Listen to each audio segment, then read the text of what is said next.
सागर को तरण में करो हमारी सहाय।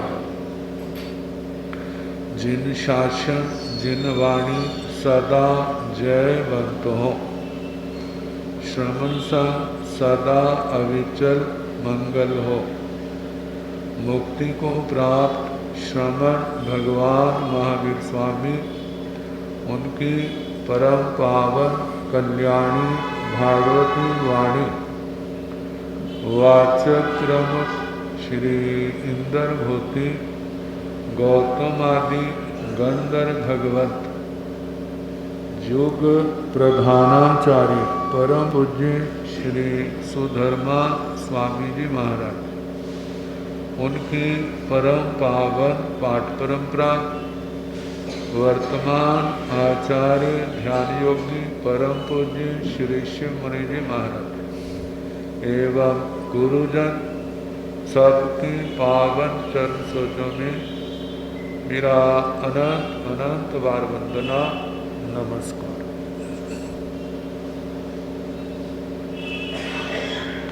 उपस्थित धर्म प्रेमी सज्जनों, माताओं तथा बहनों,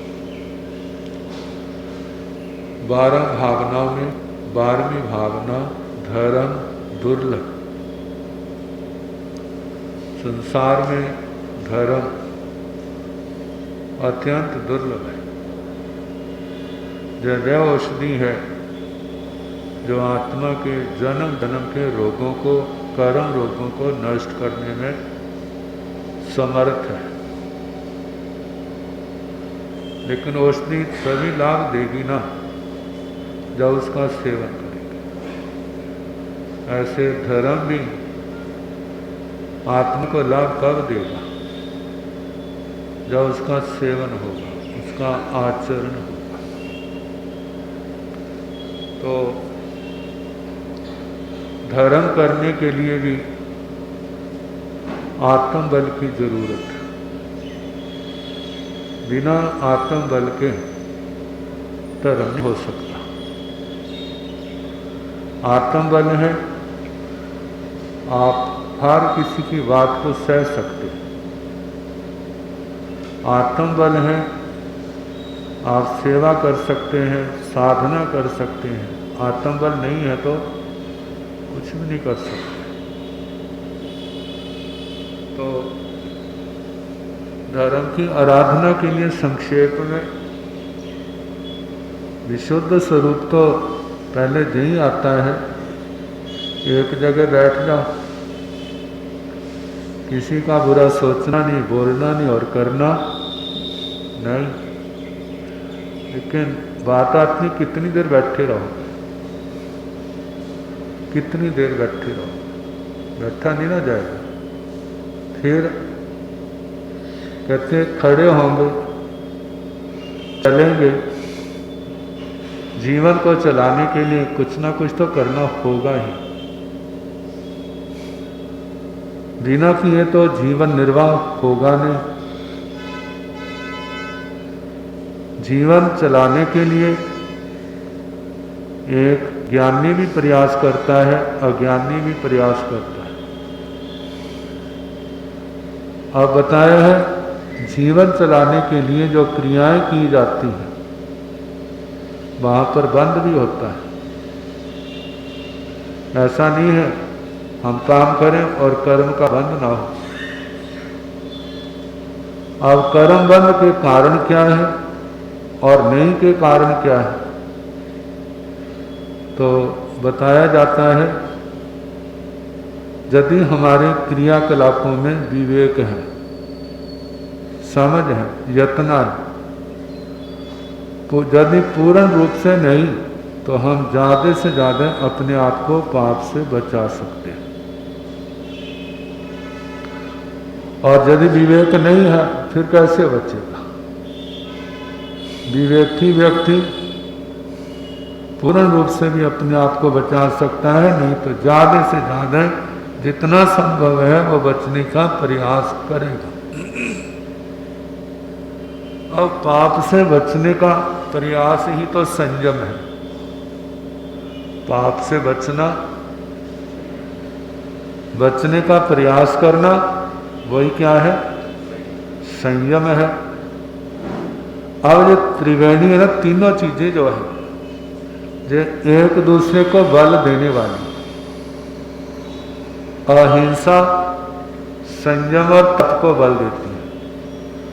संयम और तप अहिंसा को भी बल देते हैं, तप संयम को भी बल देता है, और संयम इन दोनों को बल देता है, एक दूसरे के पूरक हैं।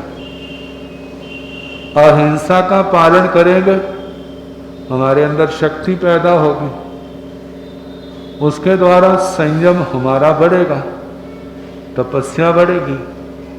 हम संयम पालेंगे, नए पाप कर्मों का बंध नहीं होगा, पुराने हल्के पड़ेंगे, तो आत्मबल बढ़ेगा।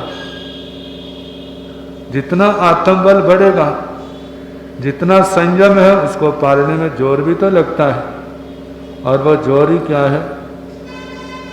वो तपस्या का रूप है। मानो आपने गर्मियों में रात को चिड़ियार किया, शाम को पानी तो पी लिया था, लेकिन गर्मी के कारण सारा पसीने के माध्यम से क्या हो गया? सारा निकल गया। आपने तो मतलब करने वाले ने तो अपनी पूरी व्यवस्था की थी, लेकिन गर्मी ने सारा पानी उसका, अब गला सूखने लगा, प्यास लगने लगी, नींद नहीं आ रही। अब रात को पानी पीना नहीं है, खाना तो दूर की बात, अब जोर लग रहा है ना। कितना बोझ पड़ता है। कहीं ऐसा ना हो जो रात मेरे जीवन की अंतिम रात हो जाए, लेकिन चाहे कुछ हो जाए पानी नहीं पियो, कितनी की बड़ी बात है। आधी रात निकल गई, आधी शेष है। यदि जो धैर्य होगा तो पार कर जाएगा, और धैर्य ना हुआ तो देखेंगे, फिर कर लेंगे, कोई बात नहीं, एक बार टूट जाएगा नहीं, हम गुरु जी के पास जाके प्रायश्चित ले लेंगे, मेरे प्राण तो बच जाएंगे ना।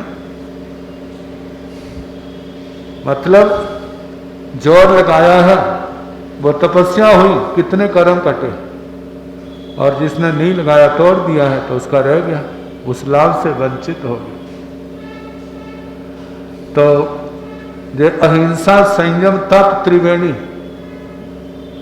आत्मा के लिए अचूक औषधि, जन्म जन्म के कर्मों को मिटाने वाली।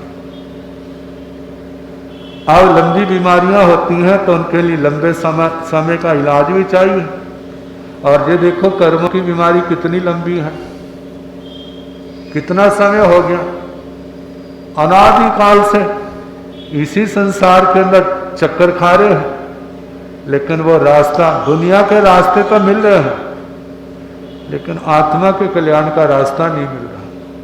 आत्मा के कल्याण का रास्ता कौन सा है? मूल में देखा जाए अहिंसा संयम और तप ही। चाहे कोई कितना प्रगाढ़ अंधकार में क्यों ना हो, इसका पालन करे। इसका पालन करने से उसके पाप कटने शुरू हो जाएंगे, पुण्य बढ़ना शुरू हो जाएगा, आत्मा निर्मल होनी शुरू हो जाएगी, और उसका रास्ता प्रशस्त हो जाएगा। हम तो जैन धर्म के अंदर है, आप इसके अंदर है, इसलिए कोई दिमाग भटकने की बात नहीं होती। जब कोई किसी और संप्रदाय का व्यक्ति आता है, कहते हैं हमें रास्ता बताओ, यदि उसको कहे कि आप हमारे धर्म को स्वीकार कर लो, तो ये बड़ा धक्का लगता है, तो धर्म परिवर्तन करा रहे हैं, क्या करा रहे हैं। और ऐसे 10-15 हो गए ना केस, अब आज कहाँ पहुंच जाएगी, मुसीबत बन जाएगी। तो उसको समझाने का यही तरीका होता है, भाई आप कहीं पर भी हैं, जब भी आपके जीवन में ये चीजें आ गई हैं, पहले तो 7 कुव्यसनों का त्याग करो। यदि आपने 7 कुव्यसनों का त्याग किया ना, इतना याद रखना, तुम नरक में नहीं जाओगे, त्रियांश गति में नहीं जाओगे, क्योंकि गलत खाना नहीं, गलत पीना नहीं, गलत बोलना नहीं, गलत काम करने नहीं। और देखा जाए तो नैतिकता का पाठ इसके अंदर छिपा हुआ है। इन 7 कुव्यसनों को छोड़ दो, 100% नहीं तो 90% तो इंसान बन जाएगा। उसका जीवन क्या हो जाएगा? जीवन बदल जाएगा। और जिस समय ये बात कही जाएगी, देखो अहिंसा, सारे जीव जीना चाहते हैं, क्या कोई मरना भी चाहता है? कितने लोग परेशानियों से घबरा के आत्महत्या कर लेते हैं और वो सोचते हैं यही इसका समाधान है।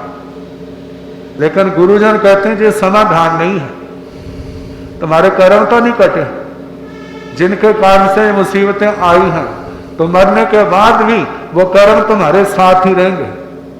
जैसे जहां शांति से बैठने नहीं दिया, आगे भी शांति से बैठने नहीं देंगे। लेकिन इस मनुष्य जन्म में रह करके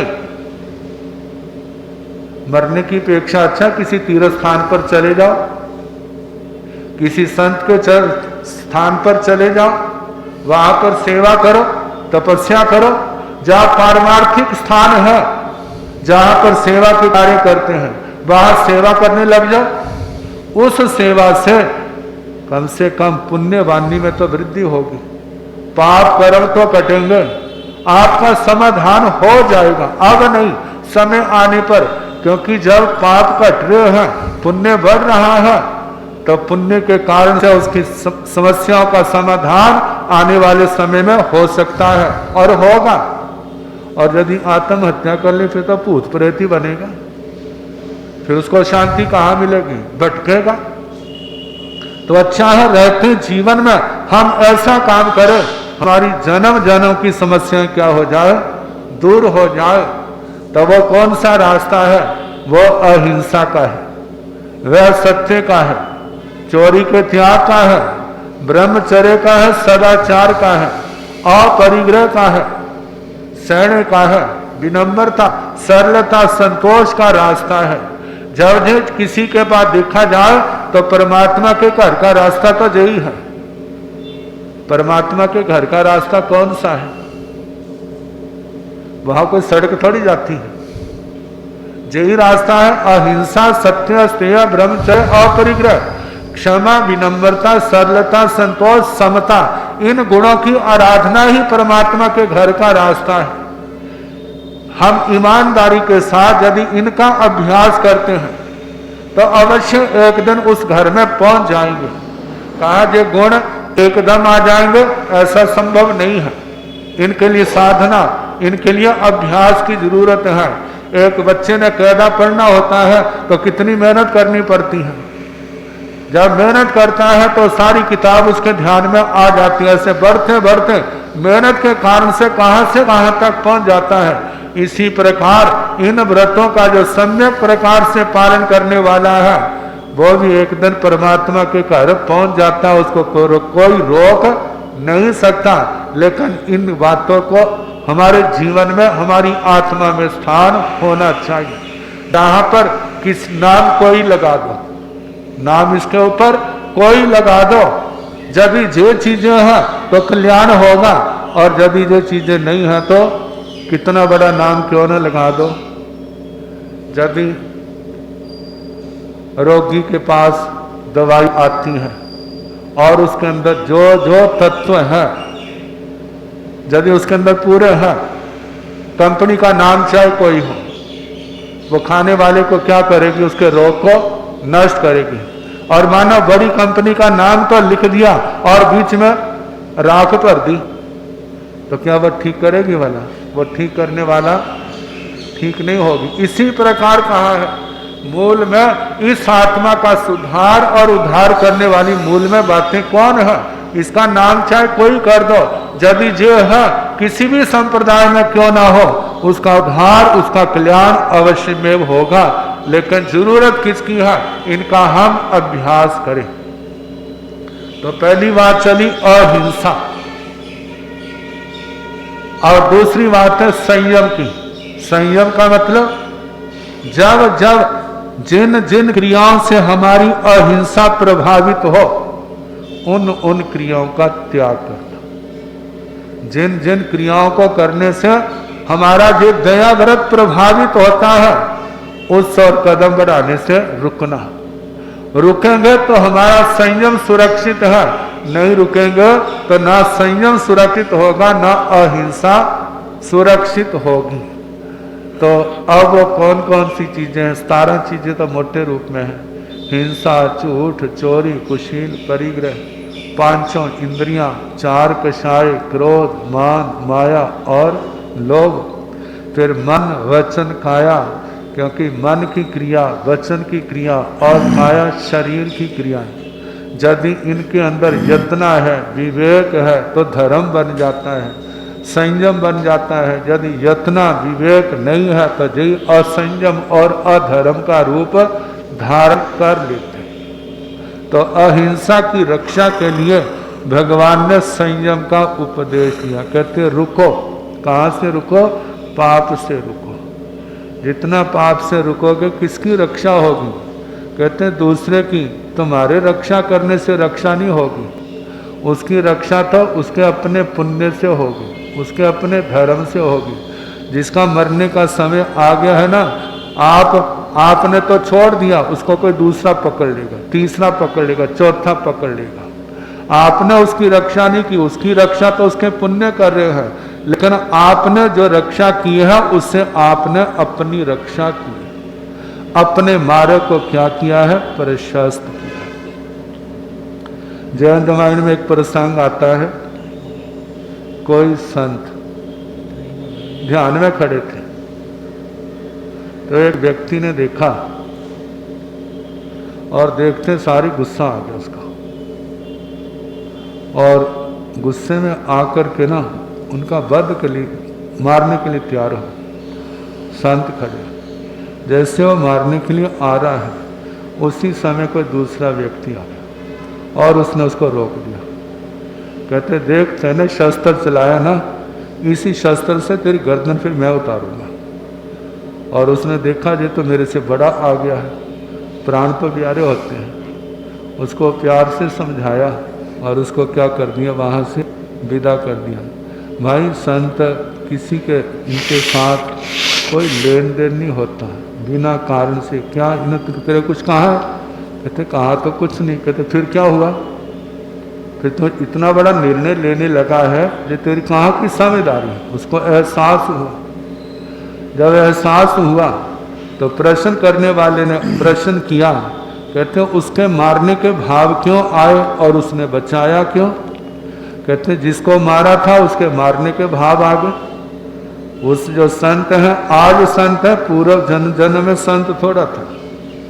जिस समय उसने ऐसा काम किया था और वो बदला लेने के लिए आ गया, मैंने भी क्या करना, इसको मारना है। और जिसको बचाया था वो बचाने के लिए क्या हो गया? जिसको बचाया था वो बचाने के लिए आ गया, और जिसको मारा था वो किसके लिए आ गया? अब आत्मा का आयु शेष था, पुण्य प्रबल था, इसलिए बचाने वाला भारी पड़ गया, और जो मारने वाला था वो पाप था नहीं, क्योंकि उन्होंने अपनी तपस्या के द्वारा उसको क्या कर दिया था? हल्का कर दिया था, इसलिए वो क्या हो गया? उससे दब गया। तो इसी प्रकार हमारे ही किए हुए पुण्य और पाप जो है आने वाले समय में रक्षा का कारण बन जाते हैं। पुण्य रक्षा का कारण बनते हैं, पाप विनाश का कारण बनते हैं। इसलिए भगवान कहते हैं पाप से बचो, जितना बचोगे आपका संयम प्रबल होगा, अहिंसा प्रबल होगी, तप बढ़ेगा, आपकी आत्मा का कल्याण अवश्य होगा। उस मार्ग पर कदम आगे बढ़ेंगे। अब इसके आगे जो और आएगा कल जैसे समय हुआ।